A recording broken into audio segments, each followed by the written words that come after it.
Good afternoon. Today, at President Trump's direction, the United States Treasury has begun Operation Economic Outcast, an unprecedented campaign against the Islamic Republic of Iran and its enablers. In the Second World War, D-Day marked the historic beginning of a campaign with our allies to target and drive the enemy from its positions, including those in third countries. Today, in that same spirit, we are launching an economic onslaught against Iran's financial connections around the globe. Our objective is to sever every economic lifeline that sustains this tyrannical regime until Tehran stands alone. Iran's fanatics devote themselves to death to America and seek nuclear weapons to do just that. They have murdered and maimed more of our citizens and service members than any other terrorist regime on earth. And they have been at war against America, their neighbors in the Gulf, and much of the world for 47 years. President Trump has taken action that his predecessors have long deferred. And under his leadership, America is no longer managing the Iranian threat. We are ending it. Our great armed forces have laid the groundwork for achieving the President's objective of preventing Iran from ever obtaining nuclear weapons.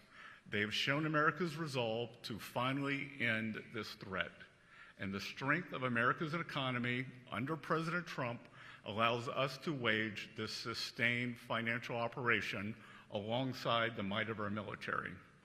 Iran now faces a very clear choice with only two paths before them: complete global isolation and a subsistence economy, or a path back to normalcy with an opportunity to rejoin the global economy. Today, we are launching Operation Economic Outcast to foreclose every other option available to the Iranian regime. Treasury has mapped every node, every facilitator, and every network that Iran has used to smuggle oil and evade sanctions. Beginning today, the actions of Treasury and other agencies will tighten the noose and block every potential source of revenue that funds the IRGC and the evil Iranian regime. We are enforcing a zero-leakage approach. There will be no minimal breathing space for the regime to rebuild its capacity to inflict terror against America and the world. The final refuge of this regime is the mistaken conclusion of nations that still finance the Iranian threat in the hopes of evading it. It is no longer acceptable to operate in the gray spaces of this conflict. Countries cannot claim they are blind to enabling this activity. Iran's enablers purchase, transport its petroleum. They facilitate the flow of its finances through exchange houses and free trade zones. They welcome Iran's flights and maintain registries on its behalf. They turn a blind eye to seaborne fuel transfers and overland transits.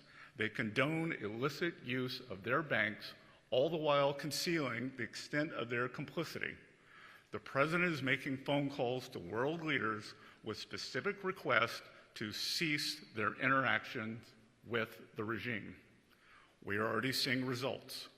Over the weekend, comments from Iranian leadership clearly acknowledged the effect of this campaign, and nations that facilitate any interactions with the regime should quickly heed our message.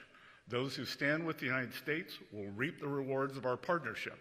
Those who tether themselves to the Iranian regime should expect to share in the isolation of a withering regime. Teams from Treasury, State, and the U.S. military are now meeting with their global counterparts to tell them that the United States expects action. Every country has a defined timeline to shut down activities we have identified. If they do not take action, we will do so unilaterally through Treasury authorities. For example, every branch of Bank Melay must be shuttered and dark. And let me be clear, any entity that facilitates money laundering on behalf of Iran will be removed from the US dollar system. The clock just started ticking. The new sectoral sanctions determinations issued today target 5 of Iran's most vital lifelines that it exploits in other countries: digital assets, technology, gold, aviation, and shipping. These measures broaden secondary sanctions risk for anyone foolish enough to continue conducting business with this regime, and will accelerate the speed with which we pursue them. As I speak, Treasury's Office of Foreign Assets Control is also sanctioning over 60 entities, individuals, and vessels around the world that enable the Iranian regime to procure illicit nuclear and missile technology, conduct cyber operations, and generate oil revenue. This is a sustained campaign to collapse every last option for Iran. Let there be no ambiguity as to the position of the United States. An economic engagement of any kind with this murderous regime will expose those responsible to the full reach of American power. For decades, this regime has drawn strength from a calculus that regards Iranian retaliation as certain and American enforcement as negotiable. Under President Trump, that era is over. To the ordinary soldiers supporting this regime, as more and more of your paychecks stop or are supposedly just delayed, ask whether your commanders are leading your country to triumph or to ruin. And recall that the Berlin Wall fell when ordinary soldiers decided not to shoot at their own people. And to those who enable Tehran, do not discount the cost of testing Washington's resolve. No nation should expect to enjoy the rewards of our system while helping those who seek to destroy it. It is now a time for world leaders to make a decision between prosperity and isolation, peace and terror, America and Iran. The campaign we begin today will gather force with every day that follows, and it will not end until this regime stands alone. With that, I welcome your questions.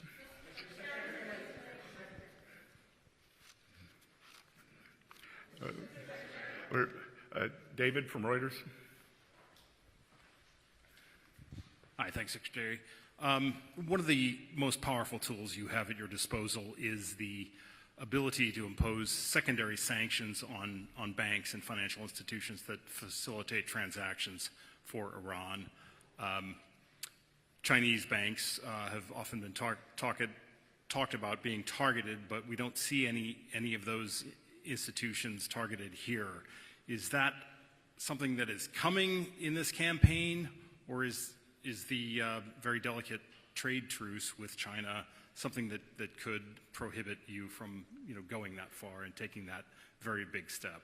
We want to make clear here today that no one is above the reach of U.S. sanctions, that if they facilitate transactions and are part of the ecosystem that turns Iranian oil into money, into repression, they will be targeted.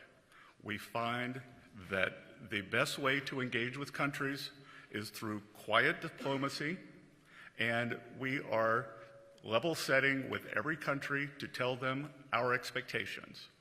We know who they are, they know who they are, so when the hammer of U.S. Treasury actions falls upon them, they will have no one to blame but themselves.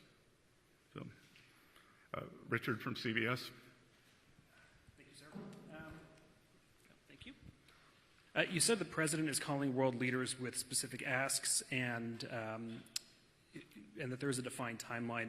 Who is he calling and what are the asks? We're not going to name names. That we've already seen some results, and that I am confident the president, as you all know, is quite persuasive, and we are following his calls up with calls from visits and calls from the State Department and from the U.S. Treasury, expecting them, or telling the leaders the countries, and the entities exactly what we expect and the timelines.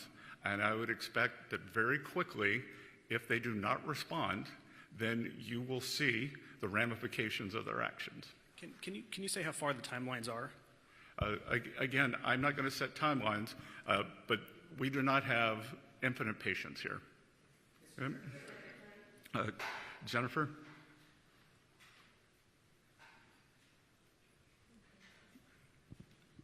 Thank you so much, Mr. Secretary. Jennifer Schonberger with Yahoo Finance. You just said moments ago that no one is above U.S. sanctions. What specific secondary sanctions or penalties is Treasury prepared to levy against Chinese banks and shipping firms if they do not comply?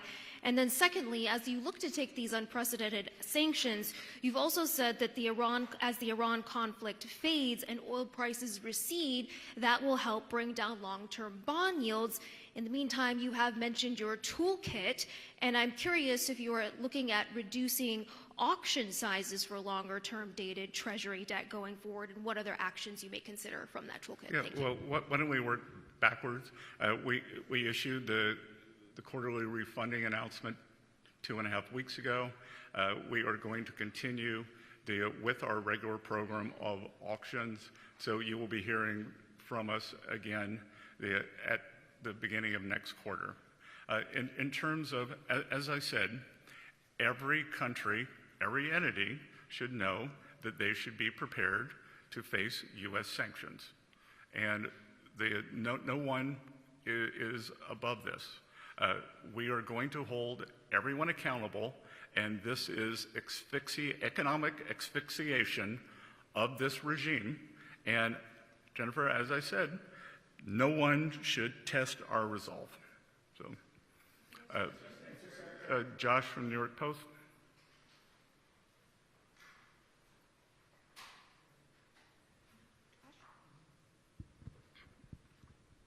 You said you weren't going to name names, but there's been some reports that the United Arab Emirates is among some of the first nations to take seriously these words from the United States to cut off all business interactions with Iran. Is UAE leading the way in this respect? I would think that the actions that they took last week were not coincident, but likely causal. And I would expect that we would see a broad array of countries taking similar actions as we continue our engagement. The UAE have been very good partners and have taken the brunt of the Iranian attacks in the Gulf. And what have these countries gotten over the years from appeasing Iran? They were subject to violent attacks. While we were bombing Iran, they were bombing them. So it shows that with this regime, appeasement does not work. And on the other side, with this regime, trying to buy appeasement will no longer work in the eyes of the United States of America. And I want to emphasize that we are spreading out across the world as we speak, that you will see a wave of sanctions when you leave this meeting today, and you should expect that cadence to continue. And I would expect that you will see a major announcement of a financial institution being sanctioned by the end of this week. So, Samira from Sky.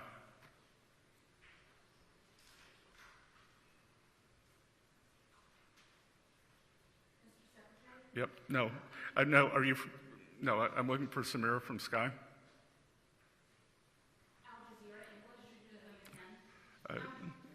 No. Hi.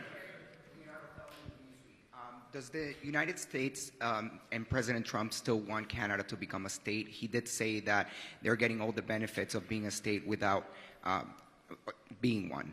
I think he would like Canada to come to the table and negotiate in good faith. They were offered quite a good deal last week.